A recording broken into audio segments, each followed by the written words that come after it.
त्यो जवानी फालेर मैले यो धन कमाएँ। अब यो धनले त्यो जवानी कसरी किनु? बडो गाह्रो हुने रहेछ यो मनमा लागेको डढेलो निभाउनु।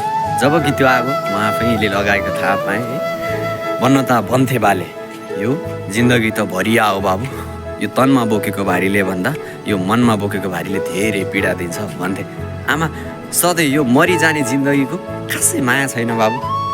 म रित्तो हुन मन्जुर छ, तर सधैँ तिमीलाई खुसी बनाउन सकौँ भन्थे आमा। यो जिन्दगी त डालीको सुन्दर फुल हो बाबु, फरक यति हो कि लगिजानेले सजाएर राख्छ कि फालिदिन्छ भन्ने हो भन्थे। भइगयो यो जति नै गरुको हुँदै गए पनि यो मनको भारी कहीँ कतै शीतल चौतारीमा लगे बिसाउन सकौँ।